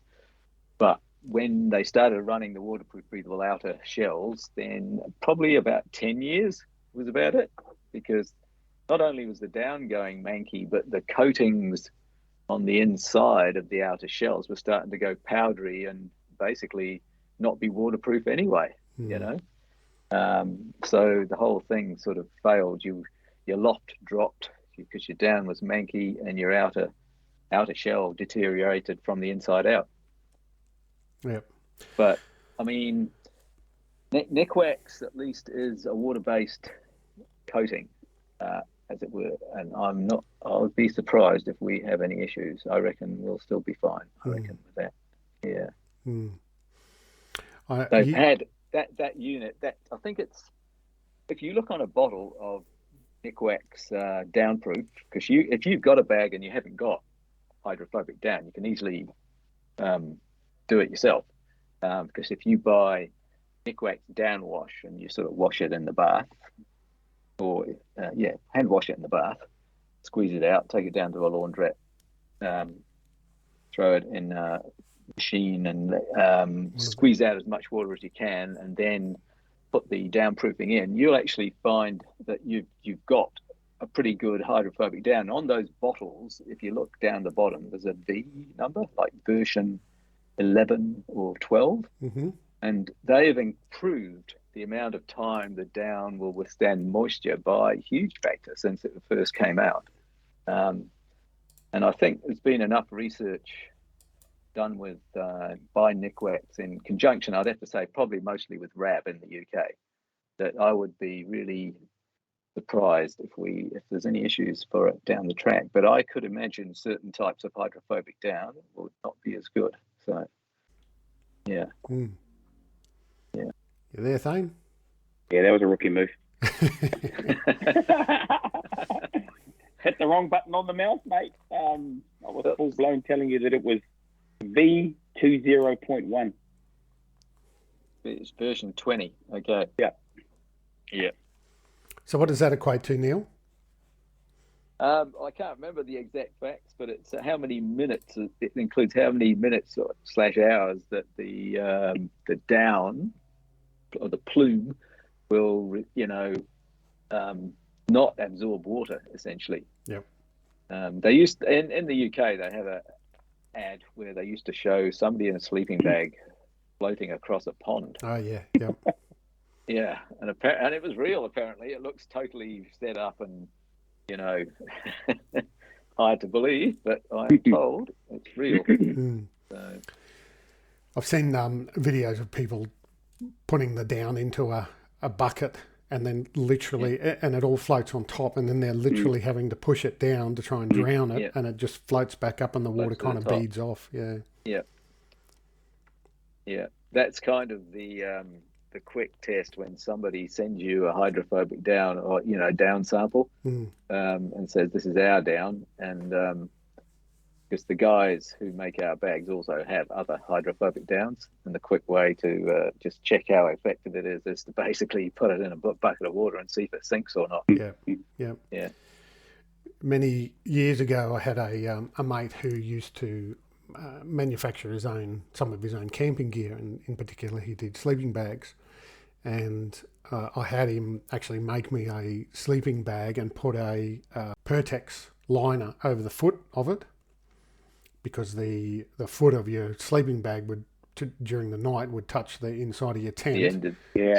Condensation had come through. Then all the sleeping bag gets wet, the down gets wet, and all of a sudden you wake up with cold feet.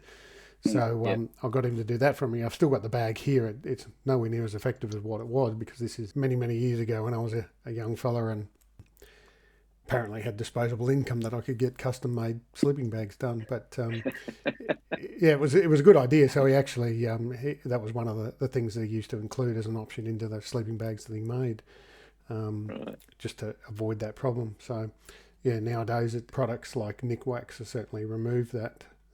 So in terms of the sleeping bags, then you've got the Halo Plus Thane. Yep. What's the difference between that and the Halo Pinnacle? Is it just essentially the shape? No, I should answer that really, because the Halo Pinnacle replaces the Halo Plus. At the moment, we've got stock of both bags, so we're running out the Plus because the Pinnacle replaces it. So essentially, we've just changed the redistribution a little bit of the down and added a little bit. But we also added an extra channel. So the stitch lines used to be 150 mils apart, and now they're 130 mils apart. So just trying to control down movement more so. The outer shell is also slightly lighter. It's a 20 denier stop as opposed to being a 30 denier plus. Actually, I mean, with the Halos, it was actually Greg Dooley who really got us moving on that. He did the testing initially of the prototypes and climbed Mount Cook on it. So the 3-season model is by far the most popular, and that's how we sort of get our. I mean, Greg Dooley, his idea is usually to use a 3-season bag in winter, but use a down puffer inside it. So that's kind of how we do our ratings. So the Halo, which is our bestseller, the 3-season bag, we give it a -10 rating, and that's assuming somebody's wearing clothes and thermals plus a puffer. And also the testing was done on a Thermarest Neo Air. So again, we're assuming, or we're suggesting, you should at least have a R value of at least 4. Your mats, or 4.5, sort of around that area. Whereas the EN test, I'm sure some of your listeners will know about EN tests. So that can be quite confusing, because you get 3 numbers when you get an EN test. So you get what's called comfort, which in the case of the Halo is 0, and then you get limit, which it's -6. And then you get the extreme rating, which is -22. So people look at all that and wonder which rating they should really be taking the most notice of. So we don't think, I mean, -22 is completely absurd in our view, which is why we've sort of said, -10 is absolutely it. And that means you're wearing extra gear. So an EN test is done with a mannequin who has full thermal underwear, top and bottom, long sleeve, and socks and a beanie. And my understanding is the extreme rating is also taken where you're supposed to be basically in the fetal position on your side, huddled up. So you're essentially some people call it the death rating. The survival rating. Because So it's where hypothermia sets in, essentially. So and you won't sleep. So what's the point of having a rating like that? I've never been cold on my sleeping bag, boys. So I used to be cold. I always argued against the rating on the bags that I got, and I mean, granted, I wasn't buying the best quality ones either until I sort of got that custom made one. But I realised that part of your sleep system should include your clothing as well, and a down vest, a down jacket, and even down pants and that you can get in a sleeping bag wet and use it to dry yourself out as well.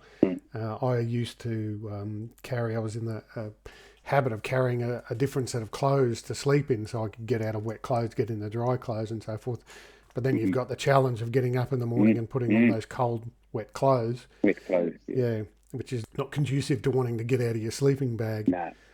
Well, there's those bag liners as well on the website there, the Domex ones. They're the ones you're referring to, Thane. Yeah, yep.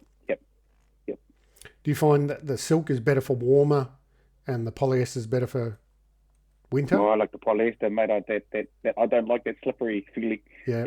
I've got the polyester one. Yeah. That suits me. Yeah.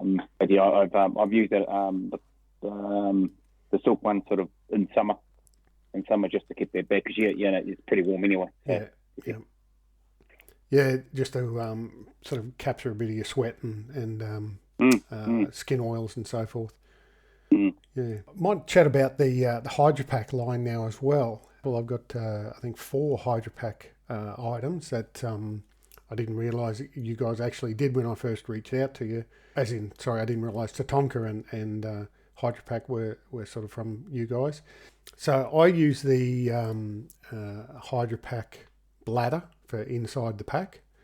I have 2 of the 1 litre stash bottles, and also have one of the larger Seeker, I think it is, that I use in camp for water.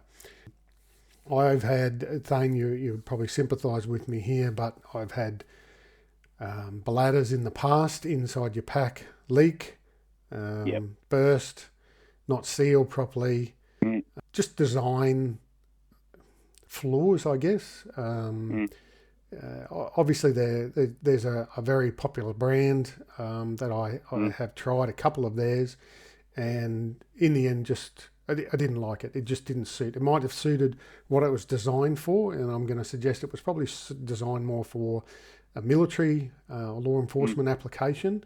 Obviously, very well designed for that sort of application and function, where you could fill it from a tap, more or less.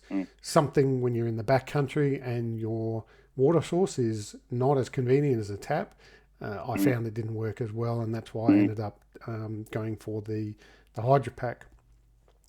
And then part of that, I found the Hydrapak 1 litre bottles. This is not a criticism at all of the hard bottles that are very popular and you see quite a lot of. They're obviously, again, I think they were designed more for military application, where you could basically run a tank over them and they wouldn't leak and wouldn't break. But one of my big criticisms of those type of bottles is you end up with all this empty space when the water bottle's not being used. And I wanted a water bottle that could, and sloshing around as well. And I don't know whether the deer are going to worry about hearing water sloshing around, but it used to annoy me anyway, because it was, in your pack and sort of being carried right in your ear. So the big advantages that I found of the stash bottles, as they became half filled or filled or quarter filled, you could squeeze the air out of them and put the lid back on, and then you also had the wide mouth opening on them, so I could get my steri pen in there to sterilise the water if you had a flowing water source. And I don't know whether you actually designed it this way or not, Neil, but there are inserts that the hard bottle manufacturers make, and they actually fit inside the lid as well. For some reason, you've picked a 63 millimeter diameter opening. So these lids, these inserts go in. They're zipper, basically stop you from spilling all over your face. So they're a insert that goes in, and they've got a little wedge out of them, like a pizza with one piece missing. So they will actually fit in there just to help stop you spilling it when you're drinking out of it. All right. No, I didn't know that one. The thread size they've chosen is mainly because catted in water filters, their cartridge will also fit quite a lot of the Hydrapak soft bottles. Yeah. Although having said that, Hydrapak have now for this coming summer have started doing their own filters as well. Although the Katadyn ones will still obviously continue to be available and fit as well. So yeah, in New Zealand we do Katadyn as well, but we don't do it in Australia. Yeah. But those anti-spill things, that sounds. Find out more about those. Yeah, I'm sure you'll know the brand that I'm referring to. Thane, like we were saying, the frustrations we've probably both experienced before about things leaking in your pack, and then the complications that creates. Did you discover Hydrapak through your association with Tightlines, or was this something you knew about beforehand?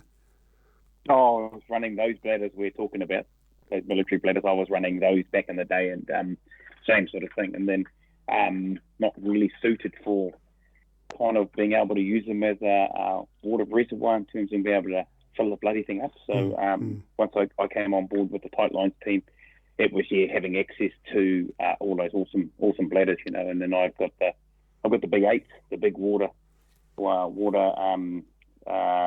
that I use for bulk carrying water, and they come with like little valves and stuff like that, so you can hang them up, and everybody can decant water from them as well. And I've experienced mostly the full range of all those bladders. Same sort of scenario, being able to fill it up with water, have a drink, and then just squash it all back up and then chuck it into a little side pouch. And I've just recently got one of those. I think it's one of the Seekers with the white one, Neil, with the filter on the top of it.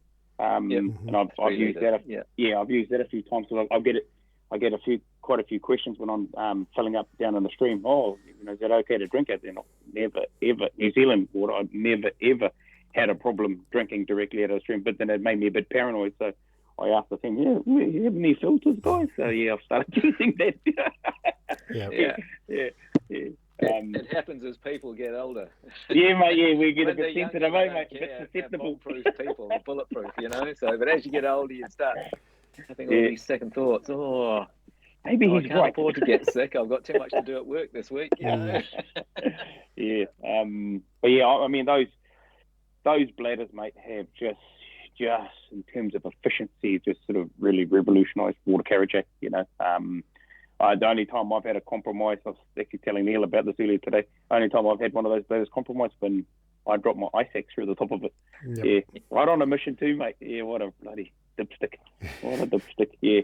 I mean, that's the only time I've ever had them breach at all. I've had, and I use it as a same thing. I run the 3s, maybe a couple of 3s, the Seekers, and then because of their length, they fit perfectly in terms of compartmentalising your weight in your pack when you want to offset that.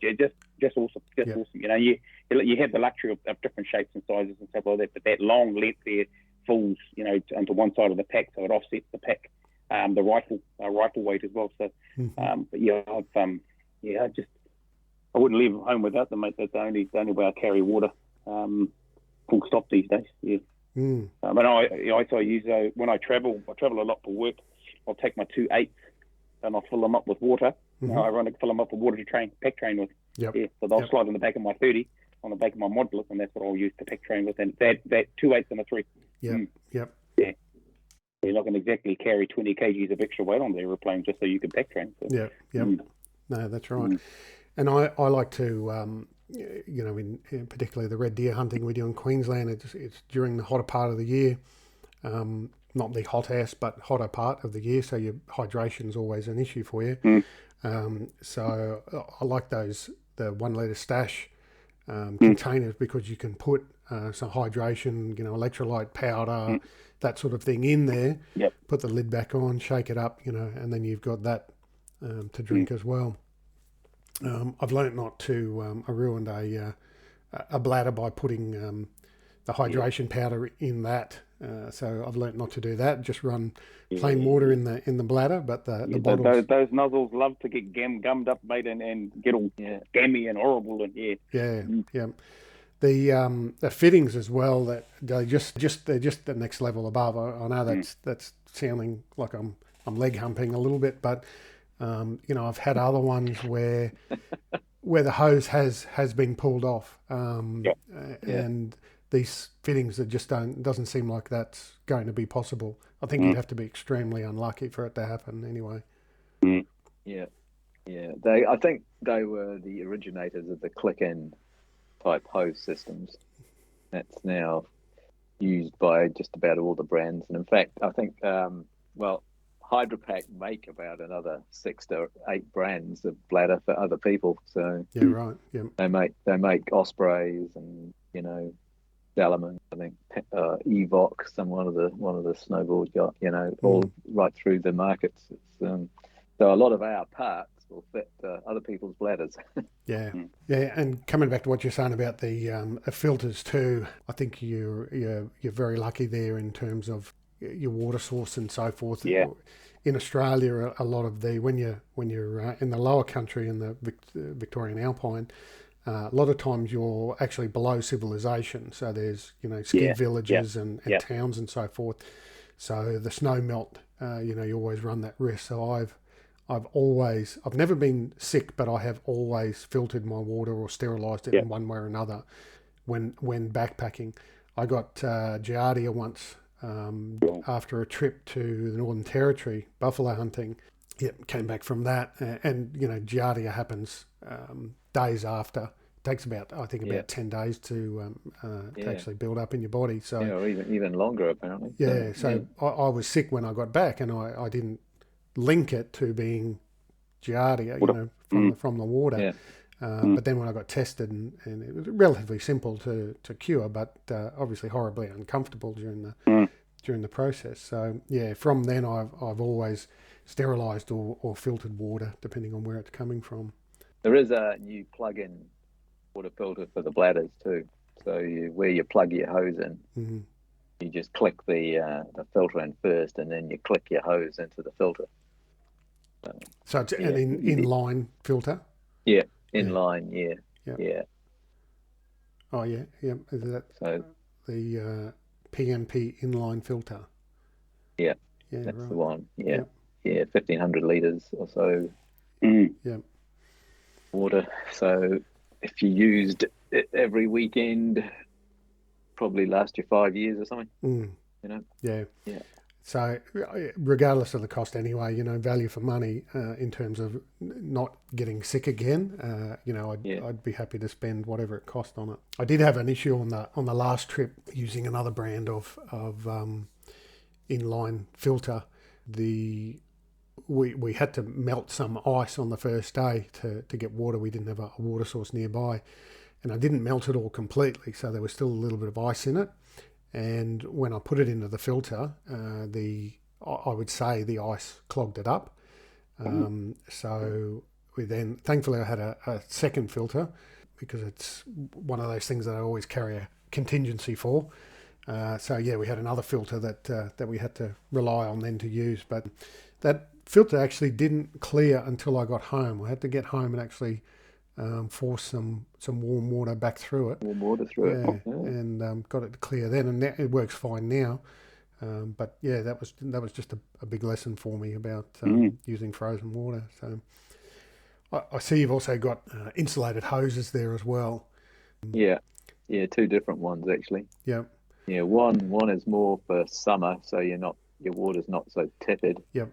And then the other one is for winter, so it doesn't freeze up. Yeah. Before you get to drink it. Yeah. Both of those, an issue up here as well. In Queensland, you get that if you don't have an insulated tube, that first mouthful's like drinking, warm tea. So it normally gets spat out. But with an insulated tube, you don't have that as much of an issue. And then obviously in the colder climates, the water in the tube freezing. Again, on the last trip, I had an issue. I forgot to blow my hose out before I went to bed for the night, and woke up the next morning. And of course, I had frozen water in the tube. So then she was useless after that point. But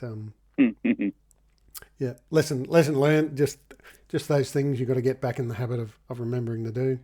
I see the 2 new ones you're talking about there, the white or the clear sort of bladders that you've got. They're slightly different to the Hydrapak Force, and then you've got the Hydrapak Contour.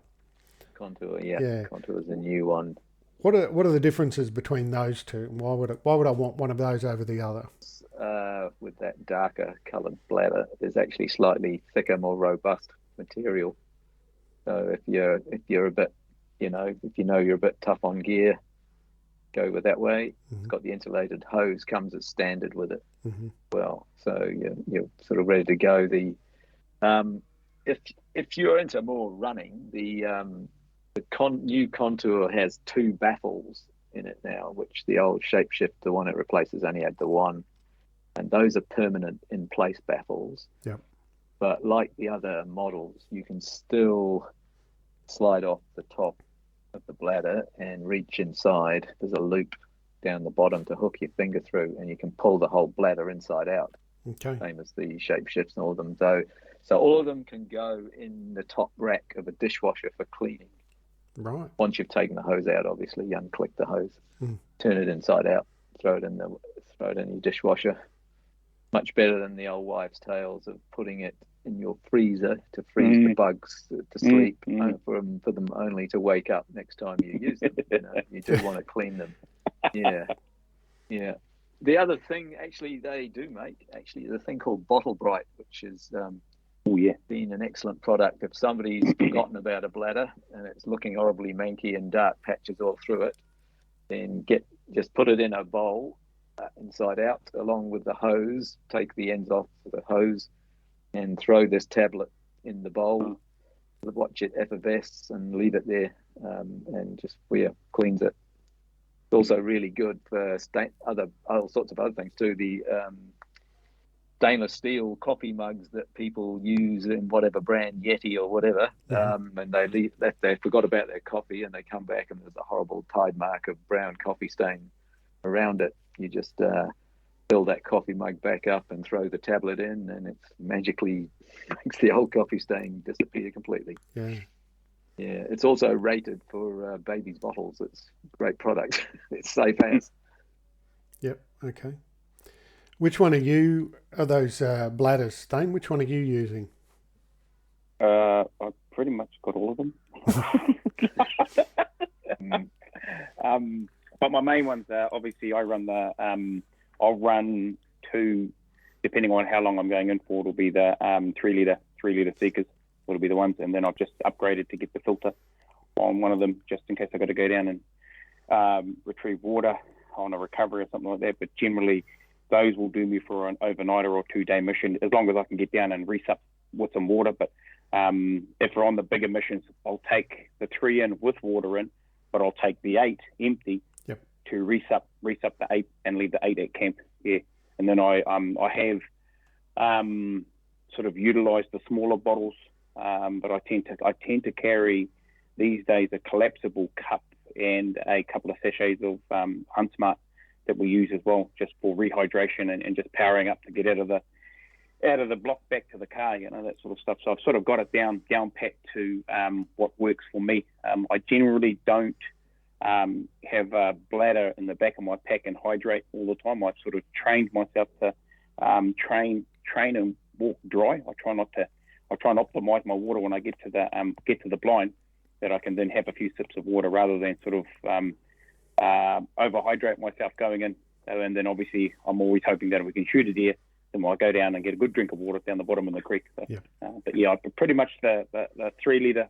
The 3 litres is where I sit mainly for my water for camp and for doing all my bits and pieces with the big 8 used for bigger camp sort of missions. So yeah, that's I do use the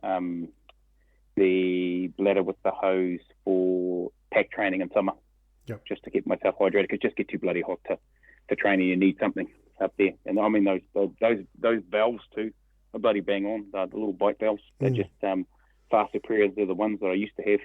You also got to be careful not to lean on them, because they'll squirt water out too, and your chest rig all the front. The Contour has got a new valve. Okay. So for those, so if somebody's, because normally you suck on the valve and when you stop sucking it stops. Yeah. And that's fine until somebody puts their pack on top of yours in the back of the ute, and that hits the valve, and it just dribbles all your water all out. So now they have a separate lock off on the contours, so you can absolutely stop any accidental discharge of all your precious water.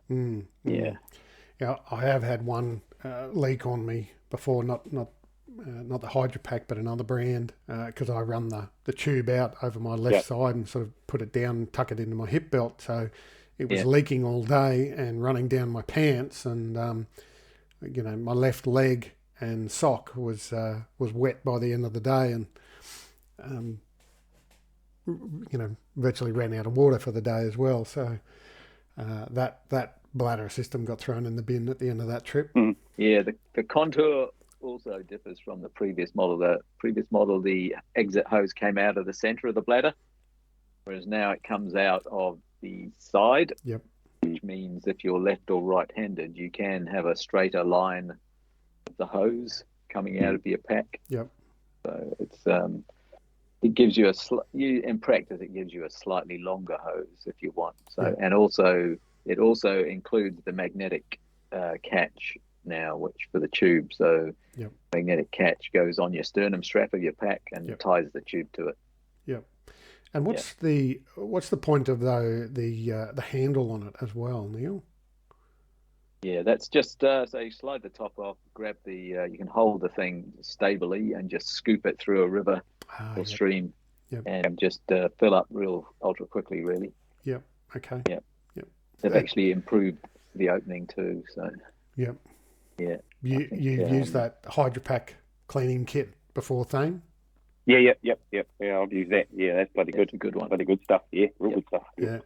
Do you find a residue, any sort of aftertaste at all after you used it, or you just got to clean it out? No. I've just the tablet is one of the bottle brights. Yeah. So the bottle brights you buy in a box or a pack of 12, but that's in those cleaning kits they come with one of them. So. Yeah. No residue at all, mate. Yeah. At all. You want to cover the Mac in a sack, Neil? Yeah, can do. It's not really a hunter's thing, but it's just a lightweight pack away full zip rain jacket, which made in about 20 odd colours. So you can have a dark green one, olive green if you want. They're nice and light. They don't weigh much. They're 10,000 mil rated and 8,000 gram per 24 hour per meter sort of breathable. So 10.8, as we like to say in the trade. Quite good. $99 basically.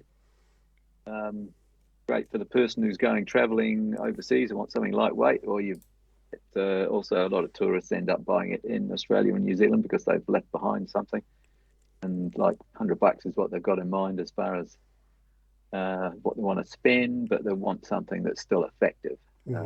So yeah, it's a good wee product, that one. Yeah, well, I mean, again, in terms of entry level stuff, rain gear, whether it be First Light or Kuyu or Stone Glacier, the hunting specific brands. Yeah. The rain gear is not cheap either. So people, getting in that might only be doing one trip a year, might have trouble justifying several $100s for some rain gear. So something like this, it's lightweight, effective, and still reasonably priced, I think is a great thing to keep in your knowledge bank. I mean, I look at my son. He's I swear I turned my back on him, and he's grown an inch. So whenever I buy him something, by the time we get around to using it the next year, he's generally outgrown it. So it's going to cost me a fortune in hunting gear. So I'm happy to buy him stuff that is a better priced option that you don't mind if he only gets a couple of uses out of it. Yeah, well, yeah, Scotty, one of our other who does my job, but further up the North Island, he's going fly fishing with one of his sons, and he's exactly like that. He said, "Oh, he's bigger than me now," sort of thing. And he just needs to. He's just going to use an extra large, olive green one for going fly fishing, and it won't matter. It's not big money, so like you say, if he ends up going from XL to double XL, no real worries, Yep. It's not a lot of money sunk into it. So, yeah.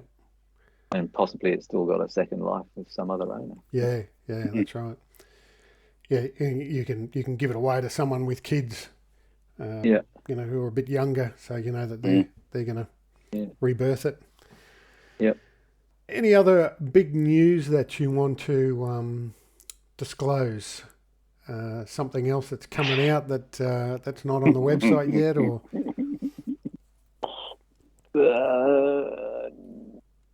No, I can't do anything. I can't say anything else about anything at the moment. Hopefully, we've got a couple of bits and new things coming, but they still have to be confirmed. So we can't put the mockers on that. Talking about it. Yeah. Yeah. All right. Yeah. Thane, any other big trips coming up that might be a YouTube video in the near future? Oh, back down at South Island for spring. Take one of my good old mates back down there to shoot his first tar as well, and then obviously it becomes a bit of a challenging time of the year because I'm sort of cut between fly fishing and bloody hunting. So, but into the car week is to chase seeker deer the next couple of weeks as well. But yeah, other than that, it's pretty much out there local, just back out to the local spots and just sort of working on skills. I'm going to try and do a few collabs with a couple of other YouTubers and that as well, just to sort of help their brand and just sort of add a different dimension to the channel. So, but yeah, I mean that's pretty much the day in the life of a YouTuber brand ambassador. Guy needs all the follows, likes, all that sort of drama, So I can say in the good light, good books with the Tightlines, Yeah, you got to balance out the family life and that sort of thing as well with everything. Yeah, so. No, definitely. Yeah. No, that's pretty much rolling out to the woods the end of the year, I suppose. Yeah. I was actually speaking to Matty Vincent from Mountain Gear the other day. We just recorded an episode, spoke about you a little bit, that you carry one of his sticks. I've got one here as well. Had it, Bought it many years ago when I had the trip over there planned, and so I've only had the opportunity to sort of use it over here at this point. But so I know you're an advocate of them. Yeah, funny. I said to him from the beginning. I said, dude, if anyone's going to use your stick till it's down to zero, it's going to be me. He didn't believe me, and then so the original Spike, the Series 1s, they're like this. Yep. I showed him the other day, it's like this. Yeah, right. Yep. He said, bullshit, you filed that down. I said, no, dude, that's just me training with it. Yeah. And then I've got the 4.1 Series 1 where he's blinged it all up, mate. He's put bloody Picatinny rail slots on it, and you can take the hook off and put a saw on it, and the shovel on it, all that sort of stuff. Yeah. But I wouldn't. I've got the Series 2 was one that I got. So it's still got the fully welded head. But it's not the first version he brought out apparently. So I thought I had the first version, but yeah. All right. Guys, thanks very much. Really appreciate your time and all the knowledge you've imparted on us, and hopefully people get a lot out of this. That's one of the main aims of the podcast, is to help educate people and spotlight different products out there that people are using and that backcountry hunters are going to want. So great to have you on the podcast. Thane, I know we've got another conversation coming up in a couple of weeks, so I'm looking forward to that again too. Neil, it was great meeting you at the Wild Deer Expo. I do remember you and I had a conversation, and you promised that you were going to organise to get Thane out to the one next year. Thanks, Tobias. I knew you had my back, buddy. No, it's been great doing this, Tobias. Thanks for the invite. Really appreciate it. Yep. Thanks, Neil. All right, guys. Thanks again. We'll be in touch again. Awesome, Tobias. Thanks, mate. Appreciate it. Okay. Hey, thank you for listening in. If you'd like to contact me for a chat, pass on any feedback, or have some ideas for future podcasts, please reach out to me on Instagram at Australian_hunting_backcountry, or email australian.hunting.backcountry backcountry@outlook.com.au. For now though, please look after yourselves and your mates.